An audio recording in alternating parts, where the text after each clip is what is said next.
afternoon and welcome to another edition of Nook News. I'm Beth Hadfield, the Activity Coordinator at the Center for Active Living in Plymouth. Today I have with me Brum and Beth Dost, both of MedWell Health and Wellness. I'm going to have each one of them introduce themselves and tell you a little about them. Thank you, Beth. So my name is Brum. I'm here with MedWell Health and Wellness. We're Massachusetts' premier medical marijuana patient card providers. Before I was with MedWell, I also worked at a medical dispensary for a couple of years in operations. And before that, I was in program management for a hospice agency out in Western Mass, but we served all of Massachusetts, as well as a wellness business focused on eliciting relaxation through a spiritual practice known as Reiki. So a lot more before that, but it's led me to relief with cannabis right now, and this is about 4 years for me into this space, and it's unlike any other. And I've seen the relief, I've heard the relief, and once you see it and you hear it, you can't unsee or unhear it. So I'm super happy. That's why I'm here, and I'm very thankful to be working along with Beth. After you, Beth. Well, likewise, Ann. I'm Beth Dost. I'm a registered nurse. I'm generally recognized to be the first nurse to stand for the medical use of cannabis in the state of Massachusetts. And I was led to cannabis via invitation by a dispensary applicant back in 2012. And I have a hospice background. I was in hospice management, did some hospice care, and I also worked in many of the large Boston area hospitals in oncology and intensive care unit setting. So I have a broad brush background. I also worked with pediatrics. I owned a pediatric home health care company, and so I have a good understanding of the conditions that patients suffer with and that they receive relief from. And for me, my attitude toward cannabis changed when I was always open to it for patients, because when you work in hospice, you see a lot of suffering. And I've seen a lot of suffering in my life. And so you would do just about anything to really help a person that's suffering. And so, however, that being said, I was not awakened to the true science behind cannabis until I went to a Patients Out of Time national clinical conference and heard the research, and then I realized, as Ann said, once you know it, you can't unknow it anymore. Incredible. So I guess we need to tell the community that our topic today is medical cannabis. And the first thing I wanted to talk about, and it will kind of get through and break down what we can today, and there will be other shows about this topic to follow, is there a difference between medical cannabis and medical marijuana? Are they one and the same?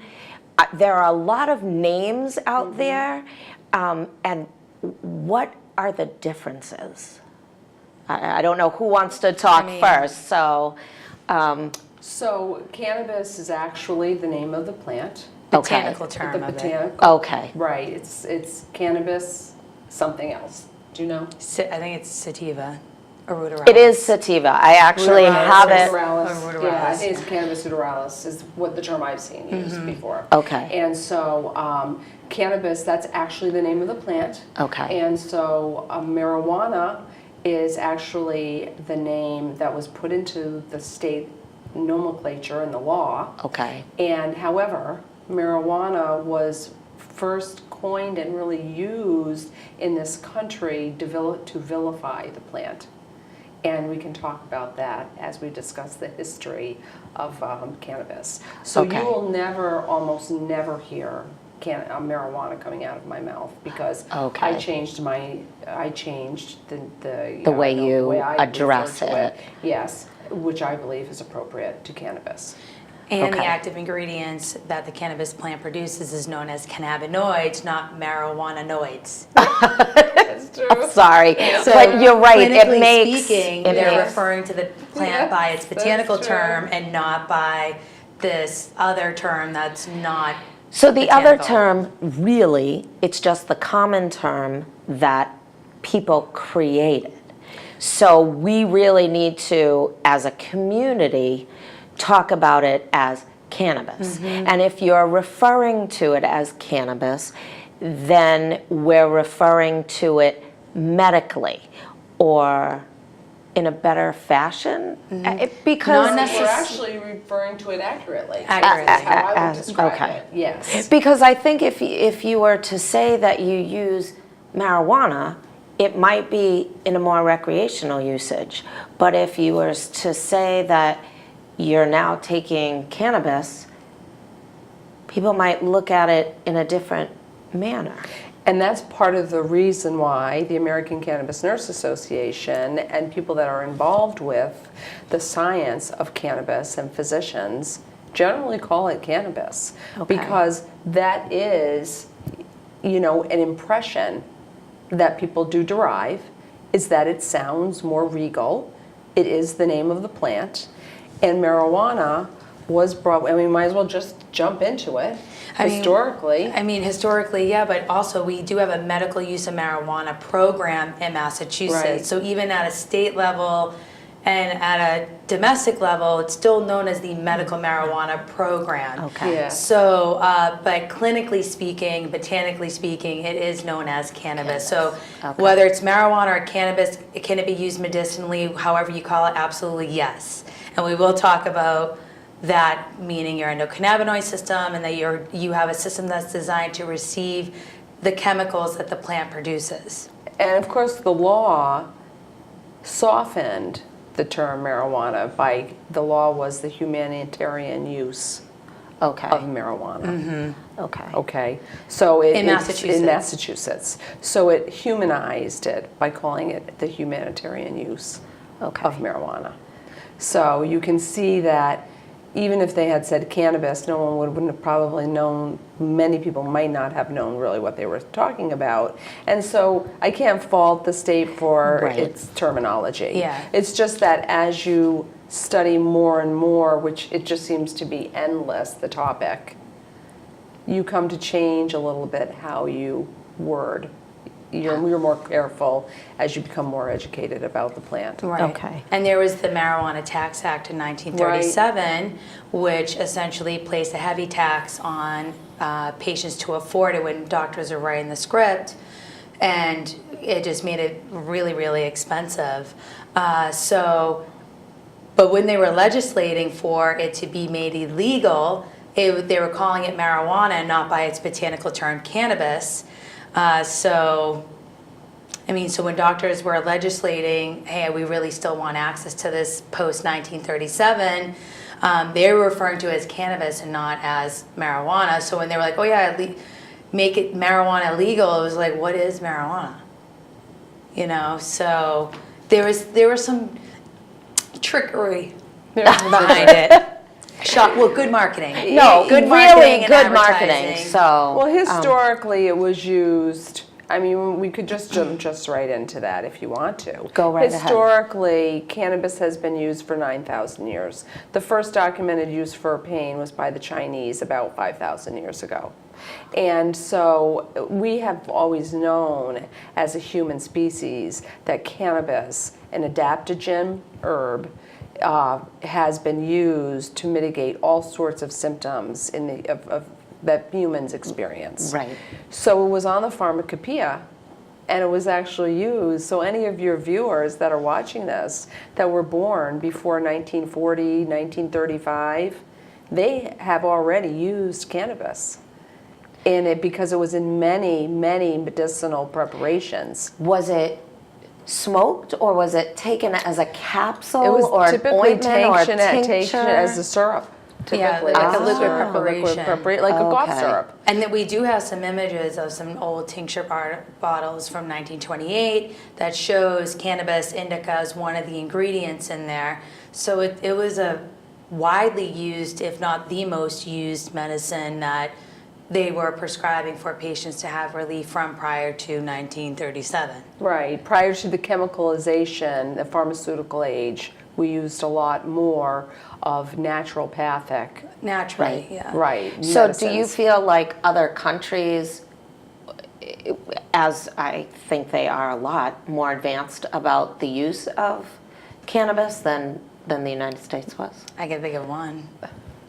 Post the marijuana prohibition here in the States and the Marijuana Tax Act 1937, Israel really is way ahead of it when it comes to the bioengineering, the science behind it. Yes. And in fact, Dr. Raphael Mechoulam was the first to isolate, discover, synthesize the most well-known and spoken about compound that the plant produces known as THC, or tetrahydrocannabinol.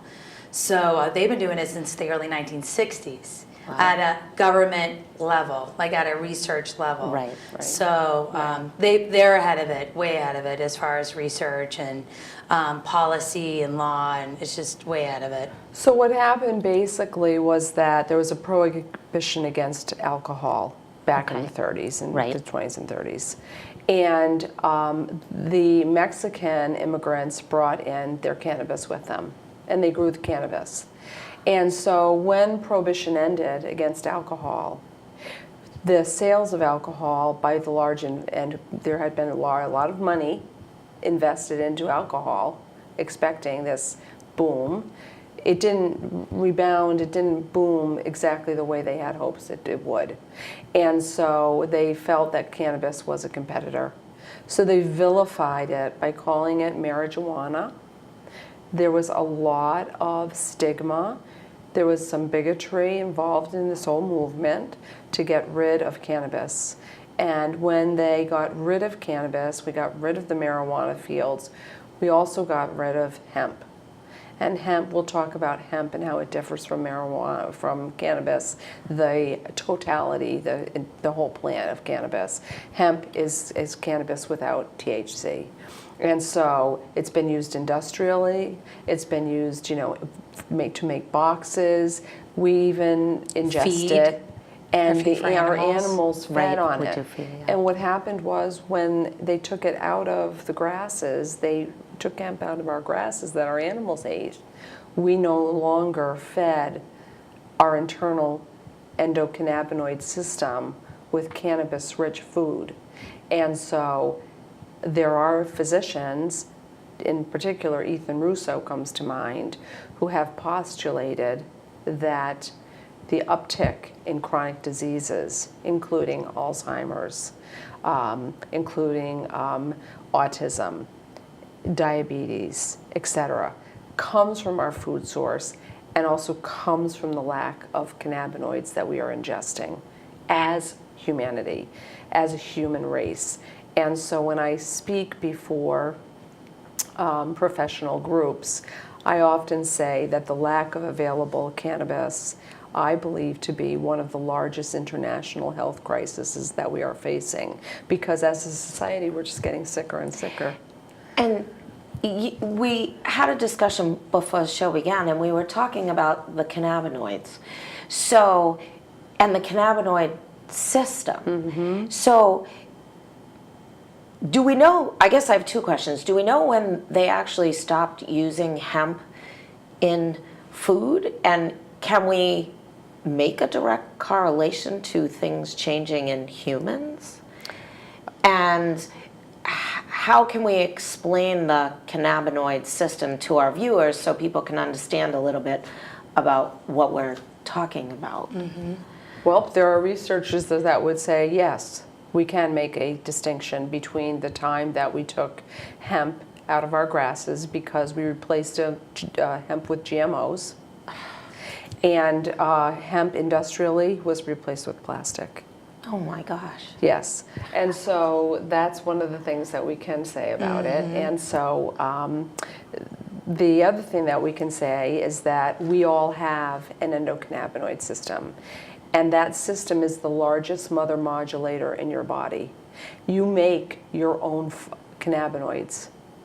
you actually create cannabinoids within your body in this system. So does that come from the food we eat? Does it comes come from what we do? Internally, or- it comes. It's a neuromodulator, like other neuromodulators. It's boosted by things like vitamin D is boosted by sunshine. It's boosted by things that we find naturally. But when you take one of the largest sources, which is the cannabis plant, out of the mix, there are other things, and echinacea boosts cannabinoids, internal cannabinoids, and when people are well, you could say that they probably have a robust, I think it would be safe to say, they have a robust endocannabinoid system.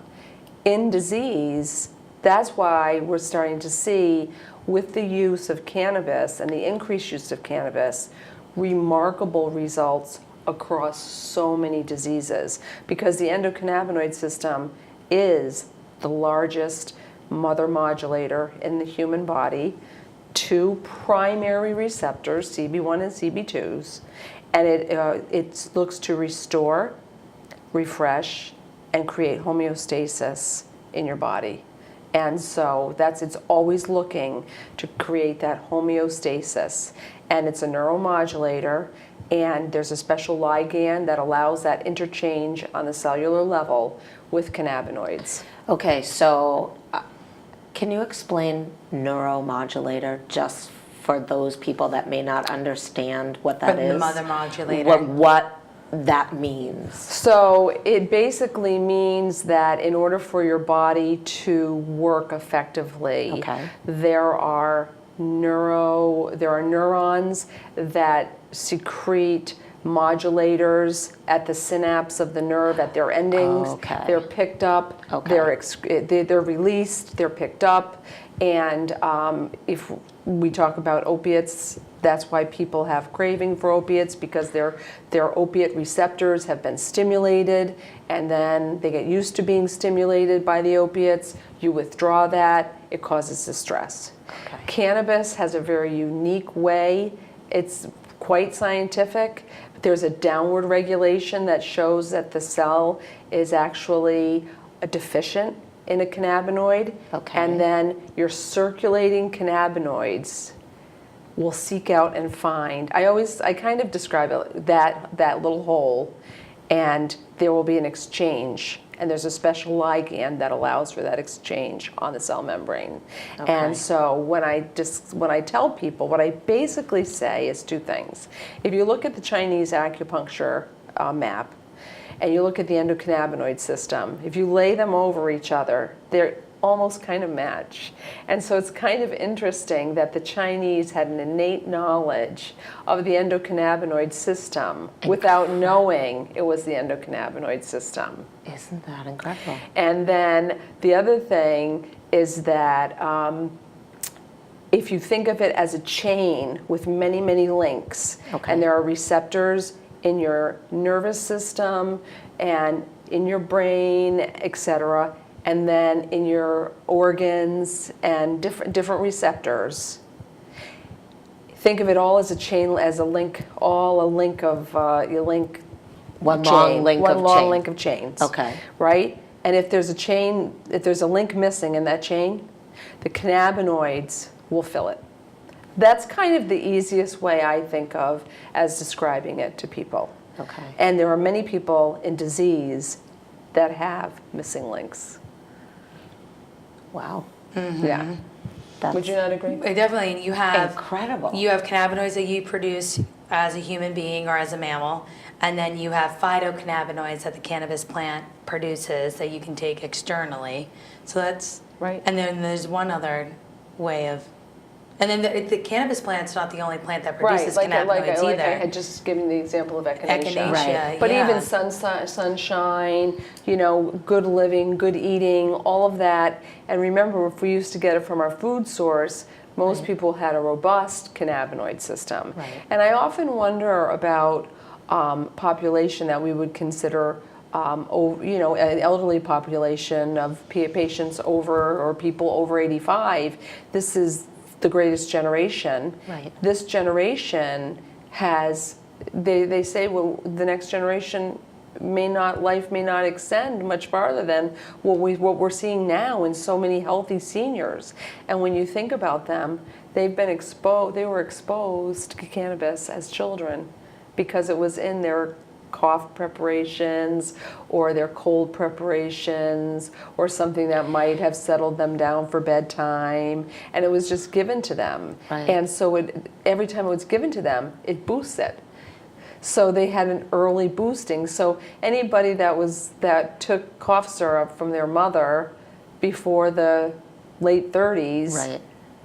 They may say they never took cannabis, but actually they did. Or their parents were already consuming it, so it was already within their system when they and then conceived their mothers, child. right, so say if their mothers took it and then they were pregnant, it was transferred in breast milk. If they were nursed, and it was transferred while the baby, was growing. that formative time. In that formative time. Wow. Yes. And there's great research coming out when it comes to endocannabinoid system and the effects of cannabis on the body and the brain. Even here locally here in Massachusetts with Dr. Stacy Gruber out of Belmont Hospital, or McLean Hospital out of Belmont.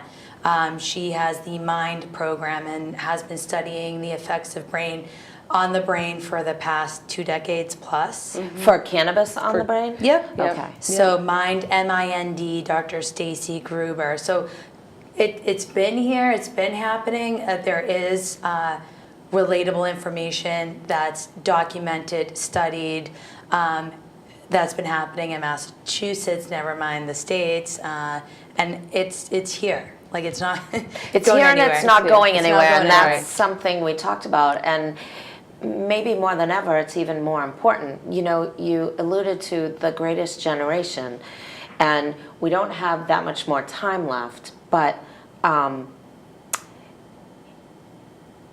guess my question is,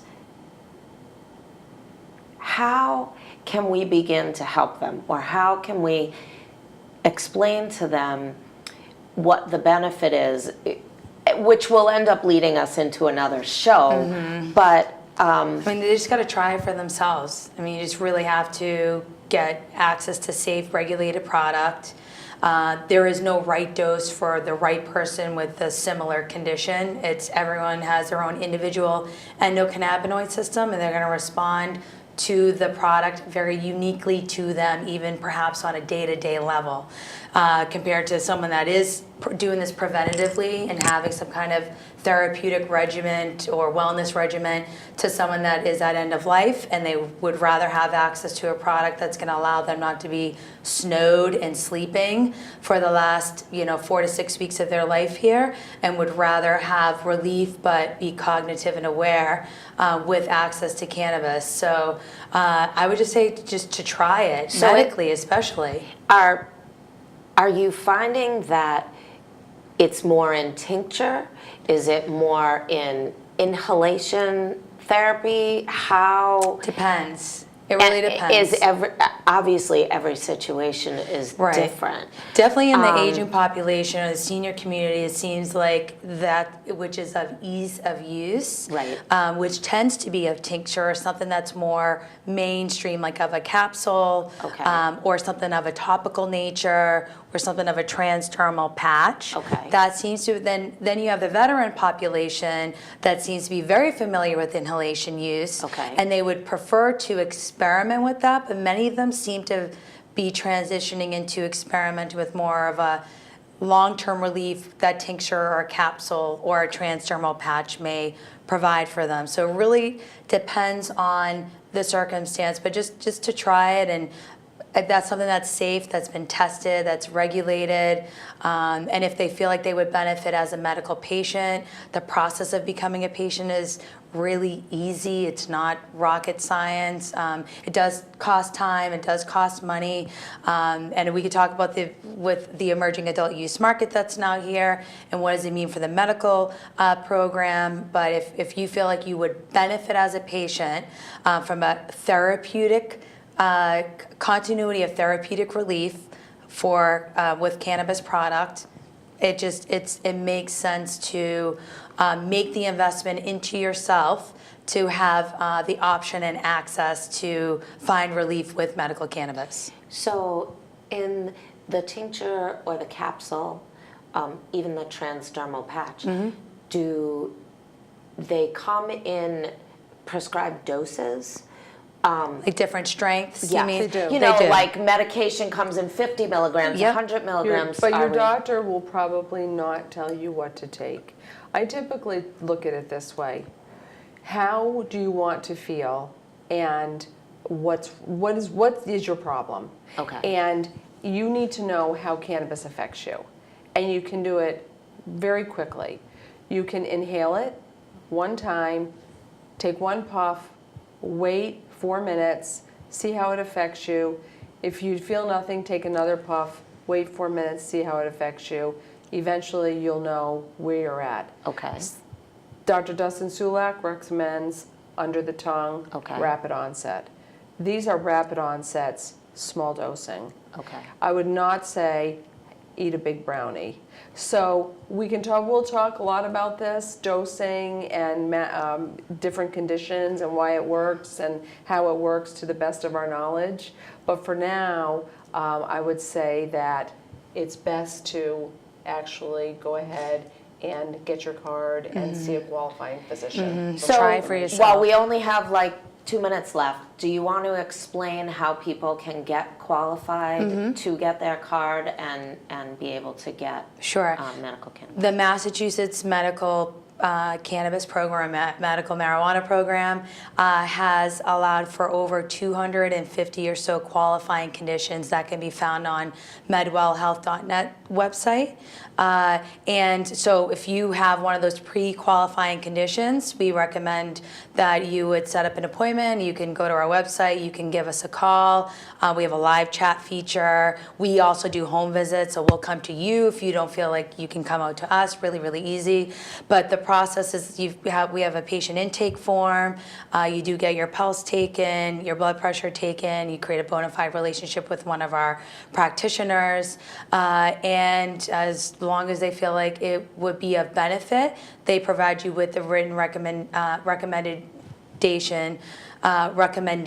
for the use of cannabis, and they'll talk about the condition and the relief that you're looking for and make suggestions, because it's not FDA approved. There's no 5 milligrams for Parkinson's. There's no like 20 milligrams for type 2 diabetes. It's not like that. So once you are approved, you'll receive an email from the Department of Public Health, and you just fill out that information. You pay that fee, which is typically $50, or those who are on Mass Health or SSI or SSDI, that $50 fee is waived. The fee to see the doctor typically averages about $200. That is an annual fee. It's like an annual visit. You see us annually. You remain vetted in the program. We make sure that you're still benefiting.